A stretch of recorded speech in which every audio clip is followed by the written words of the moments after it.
Hey, it's James here from GoodGuitarist.com, and you know what? Lately, I've just felt like playing and teaching some classic guitar riffs. Today, we're going to cover Back in Black by ACDC.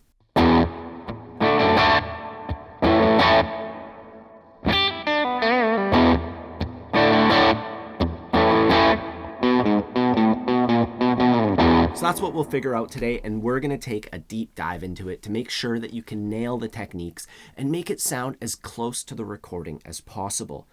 After this, if you find that you're hungry for more, let me know, and I can always make another video where we dive into the rest of the tune, maybe even take a look at that 6 solo. Real quick before we get started, if you have not yet grabbed your copy of my free lead guitar ebook, I'll put a link down below for that if you want some exercises and to learn more about electric guitar in and of itself. And if you enjoy learning guitar with me, please take a moment to subscribe to the channel. Otherwise, we will just begin. Like most ACDC songs, this riff revolves around some power chords. And a power chord is basically part of a chord. So instead of playing the entire E chord, we're just playing the bottom of it, the thicker strings from that chord. And we don't need to play our classic, E strumming shape.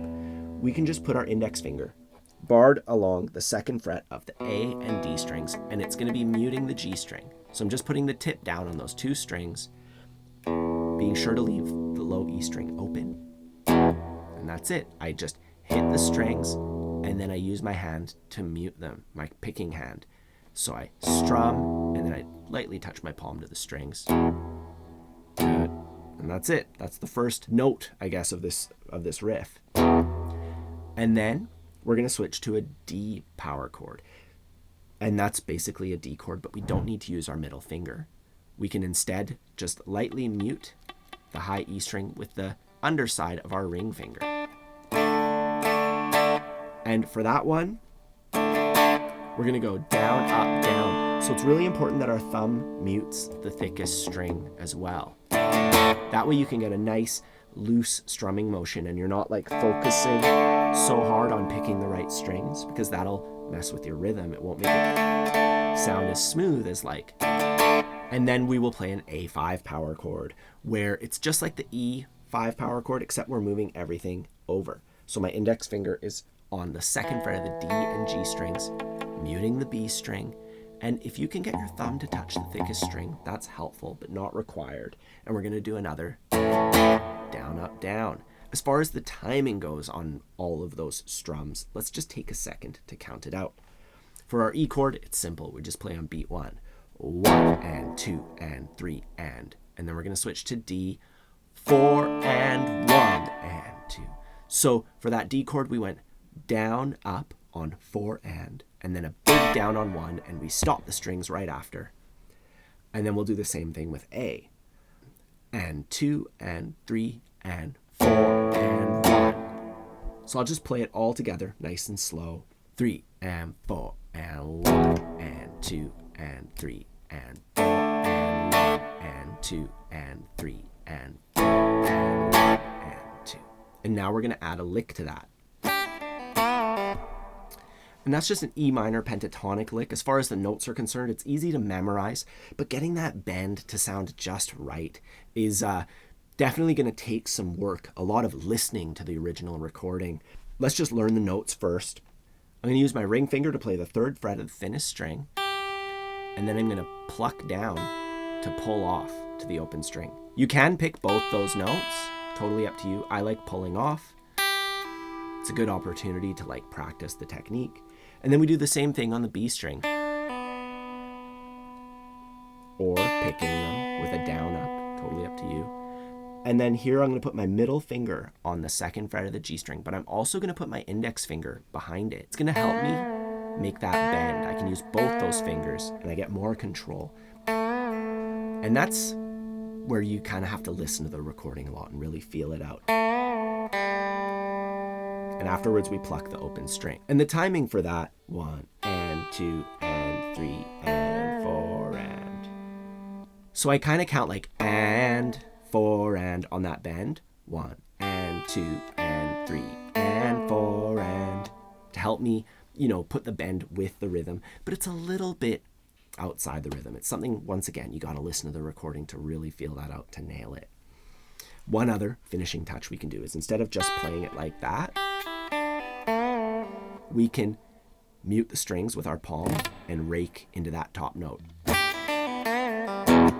And it, just makes that first note so much more impactful. And if that's too much, you don't have to do the bend. You can always go, and it sounds pretty good, going like that. And I'm just descending through the blues scale, if you're familiar with that. The first couple strings, 3, 0, 3, 0, as we've already discussed. And then here, 3, 2, 0. It's an optional, simpler way to do it. Otherwise, I recommend taking out your metronome and just over and over again. 1, 2, 3. 2, 3. 1, 2, 3. And notice I'm bending downwards. A lot of the time, you'd bend this way. But since we're lower on the fretboard, it's a lot more comfortable to do it that way. And also, it doesn't run the risk of accidentally nailing one of those higher strings. It kind of mutes the strings that you just played and allows that note to stand out a little bit better. Now, after that, we're going to repeat our chords. And then we go. And that's a lot simpler. We're just playing the 2nd fret of the A string and then the 4th fret of the thickest string. We're going to keep going back to this 2nd fret of the A string, 5th fret of the thickest string, 6th fret, and then you do a big reach over to the 7th fret and you slide down. As far as the timing, 1 and 2 and 3 and 4 and 1 and 2 and 3 and 4. Just take a look at the timing up above and just go through it slowly, and just count it out. Now I'd like to demonstrate this entire thing super slowly with the metronome. I'm at 92 beats per minute. 1, 2, 3, 4.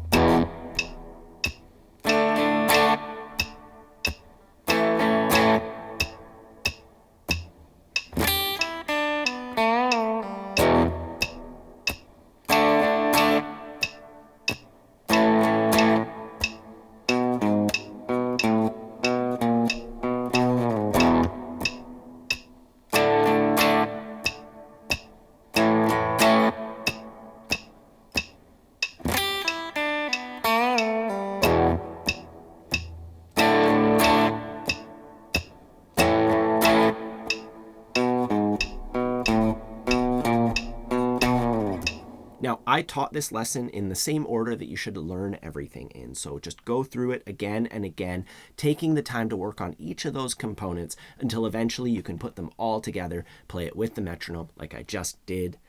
Otherwise, I hope you enjoyed this lesson. Don't forget to grab your copy of my free lead guitar ebook. There's a link down below for that. And if you enjoy learning guitar with me, to subscribe to the channel. Or if you want to take it a step further, I have a course, The Complete Lead Guitarist. I'll put more info on that down below as well. Have a fun time practicing, and I'll see you soon.